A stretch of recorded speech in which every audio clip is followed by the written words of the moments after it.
اللهم صل على محمد وآل محمد.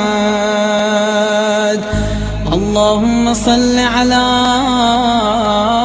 محمد وآل محمد. اعوذ باللہ من الشیطان الرجیم. بسم اللہ الرحمن الرحیم. الحمدللہ رب العالمین والصلاة والسلام علی اشرف الانبیاء والمرسلین خاتم النبیین ورحمۃ للعالمین بالقاسم محمد و اہل بیتہ الطیبین الطاہرین المعصومین المظلومین. سامعین گرامی، ہمارے سامنے ایک سوال رکھا گیا ہے اور وہ سوال یہ ہے کہ کیا مردہ افراد سے مدد اور توسل کیا جا سکتا ہے؟ مردہ افراد سے مدد مانگنا اور توسل کرنا شرعی طور پر کیا حیثیت رکھتا ہے؟ یہ سوال بہت ہی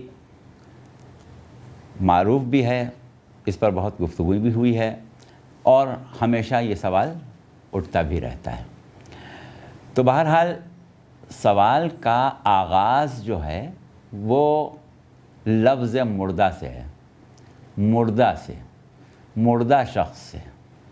اس کا مطلب یہ ہے کہ سائل کے ذہن میں اتنا تو ہے کہ توسل اور مدد کے لیے زندہ ہونا ایک الگ مسئلہ ہے، مردہ ہونا ایک الگ مسئلہ ہے.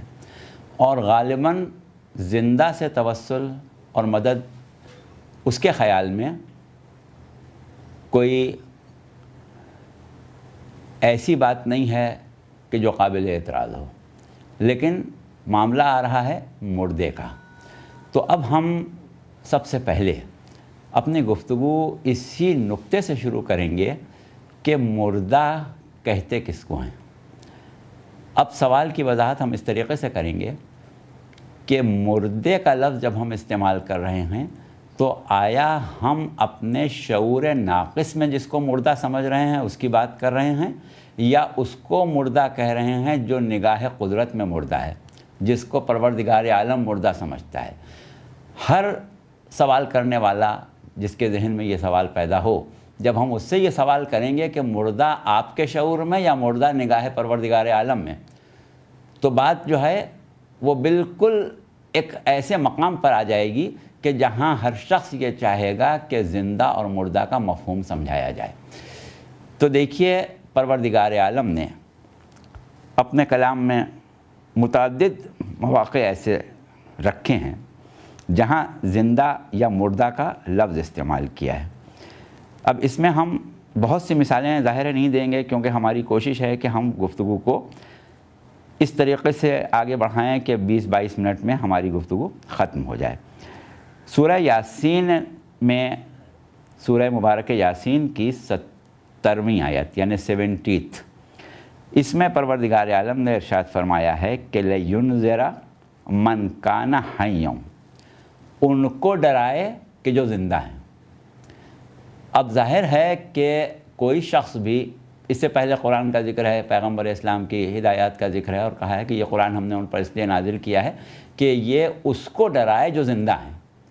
اب سوال یہ کہ کیا کوئی بھی پیغمبر یا پیغمبر اسلام جب مبعوث بالرسالت ہوتے ہیں تو کیا جیتی جاگتی انسانی بستیوں میں جا کے پیغام الہی پہنچاتے ہیں یا قبرستانوں میں جا کے قبروں میں سوراخ کر کے اس میں کوئی پیغام دینے کی کوشش کرتے ہیں مردوں کو؟ ظاہر ہے کہ کوئی بھی یہ نہیں کہے گا. ہر شخص یہ سمجھتا ہے کہ یہ پیغام، یہ ہدایت الہیہ ان لوگوں کے لیے ہے کہ جو زندہ ہیں. اب یہ تخصیص کرنا کہ رسول صرف زندوں سے بات کریں، مردوں سے بات نہ کریں، مردوں کے لیے کوئی ضرورت نہیں ہے، مردے ہدایت نہیں حاصل کریں گے، ہدایت وہ حاصل کرے گا جو زندہ ہے. تو اس کا مطلب یہ کہ معاشرہ انسانی میں جو لوگ بظاہر ہمارے حساب سے زندہ ہیں، چل رہے ہیں، پھر رہے ہیں، کھا رہے ہیں، پی رہے ہیں، بول رہے ہیں، دنیا کے کاروبار کر رہے ہیں، ان میں بھی نگاہ قدرت میں تخصیص ہے. کچھ زندہ ہیں، کچھ مردہ ہیں. نہ ہر شخص زندہ ہے، نہ ہر شخص مردہ ہے. تو پروردگار عالم اپنی نگاہ میں زندگی اور موت، زندہ اور مردہ کا ایک خاص تصور اپنے کلام میں، اپنی ہدایات میں عالم انسانیت کے سامنے رکھ رہا ہے۔ اس کے بعد اگر ہم مزید مثالوں کی طرف جائیں تو جیسے مثلا سورہ بنی اسرائیل، اور سورہ بنی اسرائیل میں پروردگار عالم نے بہت ہی واضح طور پر ایک حکم بیان کیا ہے، اور وہ حکم کیا ہے کہ کہا کہ من ہوا فی ہذہ اعمیٰ فہوا فی الآخرۃ اعمیٰ ویضل سبیلا، جو شخص دنیا میں اندھا ہے وہ آخرت میں بھی اندھا ہوگا اور اس سے زیادہ گمراہ ہوگا۔ اب اس کے اگر آپ ظاہری معنی لیں تو کون سا مفسر اور کون سا سمجھدار مسلمان ایسا ہے جو اس کا یہ مطلب لے کہ اگر کسی مومن کی دنیا میں بینائی جاتی رہی، موتیا خراب ہو گیا یا اندھا پیدا ہو گیا تو قیامت میں اندھا ہوگا، آخرت میں اندھا ہوگا، جنت میں اندھا گھومتا رہے گا؟ کوئی بھی اس کا یہ مطلب نہیں لے گا، بلکہ کیا مطلب لیا جائے گا کہ آنکھ کا اندھا نہیں، دل کا اندھا، آنکھ کا اندھا نہیں، جسم کی قوت بینائی کا زائل ہونے سے اندھا پن نہیں، بلکہ قلب کی، نفس کی قوت ادراک کے رشتہ عبد و معبود کا زائل ہو جانا، حق کی قبولیت کا مفقود ہو جانا، اس کے لیے اندھے کا لفظ استعمال کیا گیا اور کہا دنیا میں اندھا ہے تو آخرت میں بھی اندھا ہوگا۔ اسی طرح دنیا میں زندہ ہے، دنیا میں زندہ کا مطلب کیا ہے کہ شعور بندگی موجود ہے، قبولیت ہدایت کی صلاحیت موجود ہے تو زندہ ہے، اور اگر قبولیت ہدایت کی صلاحیت ہی مفقود ہو گئی تو اب وہ مردہ ہے۔ تو اسی طرح دنیا کا اندھا آخرت میں اندھا ہوگا۔ تو اب اس اعتبار سے آپ یہ اندازہ لگائیں کہ دنیا میں زندہ ہونے سے کیا مراد ہے۔ سورہ یونس میں پروردگار عالم نے ارشاد فرمایا کہ افا انت تسمع الصم، کیا تم بہروں کو سنا سکتے ہو؟ افا انت تہدی العمیٰ، کیا تم اندھوں کو راستہ دکھا سکتے ہو؟ تو اب یہ بہرے اور اندھے کون ہیں؟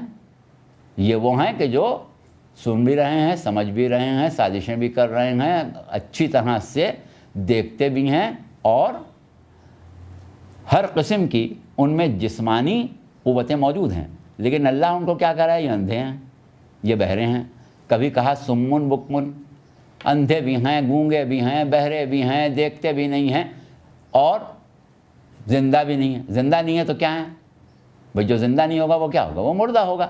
یعنی نگاہ قدرت میں مردے ہیں، نہ دیکھتے ہیں، نہ سنتے ہیں، نہ سمجھتے ہیں، نہ ان کی زبانیں کام کرتی ہیں جبکہ خوب بولتے ہیں۔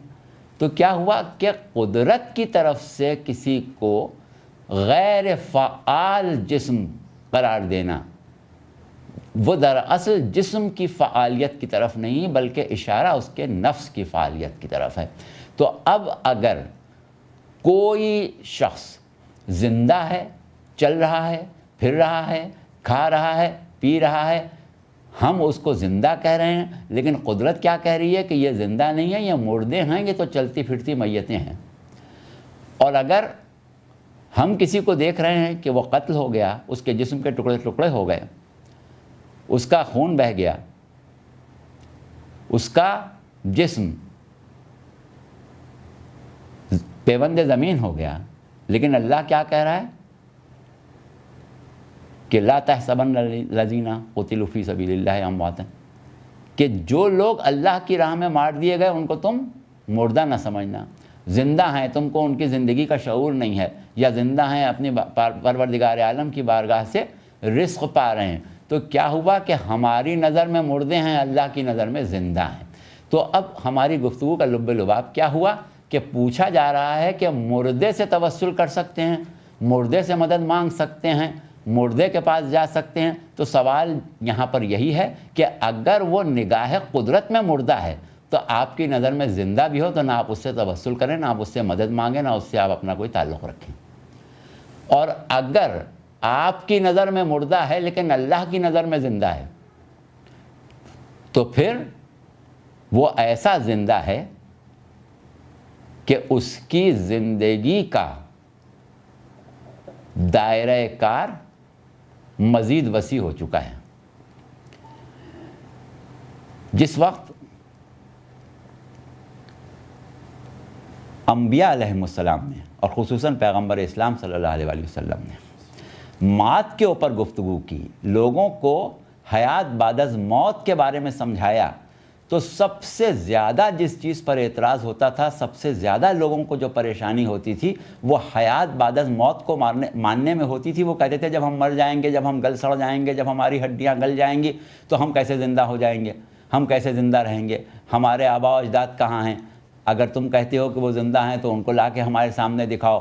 لوگ سڑی ہوئی ہڈیاں لا کے کہتے تھے کہ دیکھو ہم تم کو ایک ایسے شخص سے ملوائیں جو یہ کہتا ہے کہ یہ زندہ ہیں، تو یا زندہ ہو جائیں گے، ایک وقت آئے گا جب یہ نکل آئیں گے قبروں سے، تو یہ کیسے ممکن ہے؟ تو کہنے کا مقصد یہ کہ عقل انسانی نے حیات بعد از موت کو ہمیشہ قبول کرنے میں کراہت کی ہے، اور یہ فطرت انسانی آج تک چلی آ رہی ہے کہ لوگ دنیاوی اعتبار سے رشتہ روح و جسم کے منقطع ہونے کو فنا سمجھنے لگے، اور اس اعتبار سے مردے سے مانگنا گویا قبر کے سے مانگنا یا راکھ کے ڈھیر سے مانگنا یا خاک کے ڈھیر سے مانگنا یہ سمجھنے لگے ہیں۔ لیکن حقیقت اس کے بالکل برعکس ہے۔ فرمان امیر المومنین علیہ السلام ہے کہ موتو قبل ان تموتو، مر جاؤ قبل اس کے کہ تم مرو۔ تو مر جاؤ قبل اس کے کہ تم مرو کا مطلب کیا؟ یہ نہیں کہ خودکشی کر لو، بلکہ صورت کیا ہے کہ وہ شعور بندگی، وہ علامات حیات عقلی جن کی بنا پر پروردگار عالم ان کو زندہ کہہ رہا ہے، جن میں شعور بندگی اتنا ہے کہ ہدایت کو قبول کر سکیں۔ اب یہ ہے مادہ حیات عقلی ہے، اور حیات کی شدت کے درجات ہیں۔ جتنا حیات کی شدت کا اثر یا مادہ حیات عقلی انسان میں بڑھتا جاتا ہے، اتنی اس کی حیات میں شدت پیدا ہوتی جاتی ہے۔ اور اگر یہ مادہ عقلی ایک مرتبہ ارتقاء کی منزلیں طے کرنا چھوڑ دے تو عقلی طور پر موت واقع ہو جاتی ہے، جیسا کہ امام صادق علیہ السلام نے فرمایا کہ جس کے 2 دن ایک جیسے گزر گئے اس کی موت واقع ہو گئی۔ تو اب یہ فلسفہ موت کا اور حیات کا مکمل طور سے آپ کے سامنے آ گیا ہے۔ اس کی روشنی میں اس طریقے سے غور کریں کہ مردہ کون ہے اور زندہ کون ہے۔ توسل اور مدد مانگنا، اگر آپ کے ذہن میں یہ بات ہے کہ زندہ سے جائز ہے تب تو اس کے آگے بات کرنے کی ضرورت ہی نہیں، کیونکہ وہ نگاہ قدرت میں زندہ ہے۔ اور اگر آپ یہ سمجھتے ہیں کہ نہیں زندہ سے بھی نہیں مانگنا چاہیے، تو پھر یہ ایک الگ سوال بنے گا، اس کا الگ جواب ہوگا۔ یہاں پر مردے سے مدد مانگنے کی بات تھی، اس لیے ہم نے اتنی گفتگو کر لی، اور اس کے بعد صرف آخر میں 1-2 جملے ہم آپ کو اور بتا دیں کہ زندگی، کیونکہ ابھی مردے کی بات ہو رہی تو زندگی بھی بات کریں۔ زندگی کیا ہے؟ زندگی کی کیفیات مختلف ہوتی ہیں اور قوت حیات کی شدت مختلف ہو سکتی ہے، لیکن لوازم حیات ہیں کچھ کہ جن سے حیات مرتب ہوتی ہے۔ ایک چیز ہے حیات وجود، ایک چیز ہے گرد و نواح کا ماحول، ایک چیز ہے اختیار کا دائرہ، اور ایک چیز قوت یا شدت۔ یہ چیزیں جب جمع ہوتی ہیں تو حیات وجود میں آتی ہے۔ اب اگر انسان دنیا میں ایمان، تقوی، معرفت، تزکیہ اور وہ تمام چیزیں کہ جو قوت حیات میں یا مادہ حیات میں شدت پیدا کرتی ہیں دنیا میں پیدا کر لے، تو پھر وہ دنیا میں بھی زندہ ہے اور ظاہری موت کے بعد بھی زندہ ہے، اور نہ پیدا کر سکے تو دنیا میں بھی مردہ ہے اور ظاہری موت کے بعد بھی مردہ ہے۔ والسلام۔